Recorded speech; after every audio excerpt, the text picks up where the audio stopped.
za siku 2-3. Nzuri. Sasa dada yangu, mimi kuna jambo limenileta hapa, nahitaji tulizungumze, tuweke sawa. Jambo gani tena Lukana?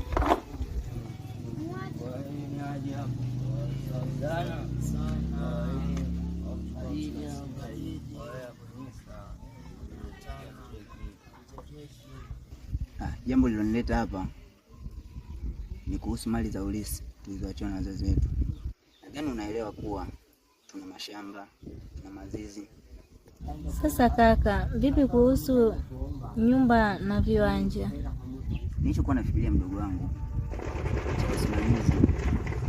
Nilikuwa nahitaji wewe usimamie nyumba na viwanja, then mimi nisimamie mashamba na zizi. Au unaonaje? Oe Mamuza, niletee moja. Sawa kaka, nimekubali. Sawa, naleta.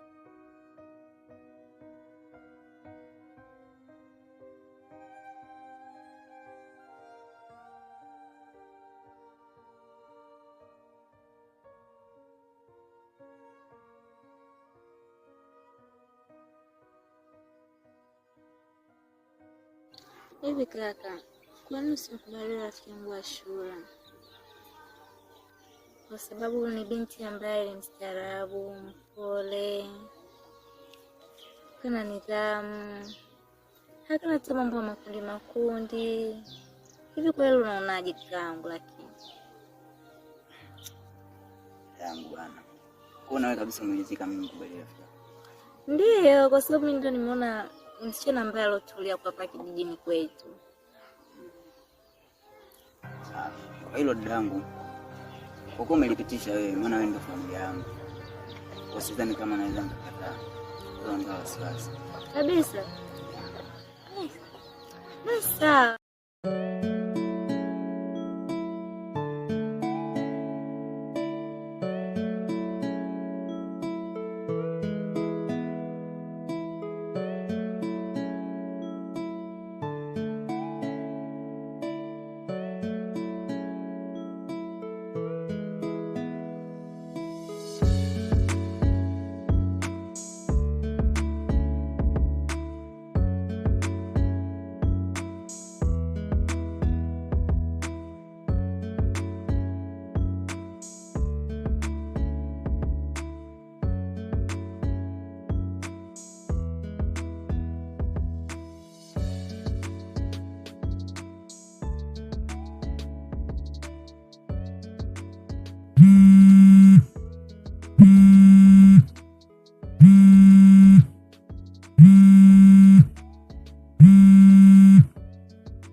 Hello boss. Okay, sawa, nafika hapo sasa hivi. Okay.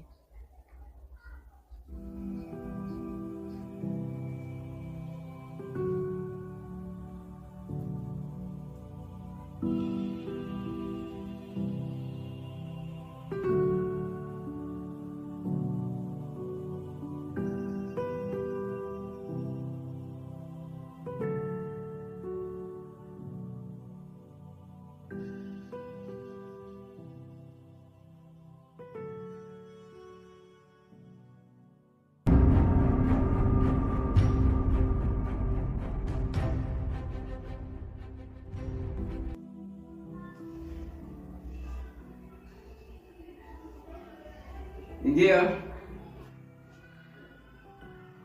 Karibu. Karibu tukae. Nashukuru bosi.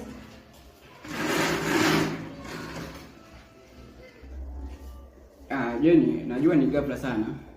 Simu imekushtusha lakini sio mbaya. Umehudhuria kwa wakati. Nilichokuitia hapa ni kwamba kesho kuna ugeni. Wawekezaji watafika kesho asubuhi. Hivyo nakuomba zile document ambazo bado haujazisaini, basi naomba ujitahidi uzisaini kwa wakati. Na pia naomba uwakaribishe kwa unyenyekevu, kwa upole, maana ni wageni waliotoka nchi za nje. Okay boss.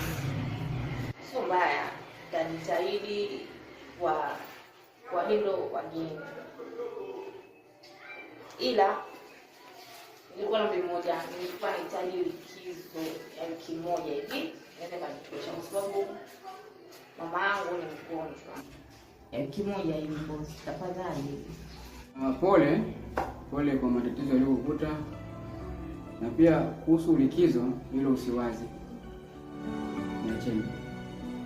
Sawa boss, nashukuru. Kazi njema.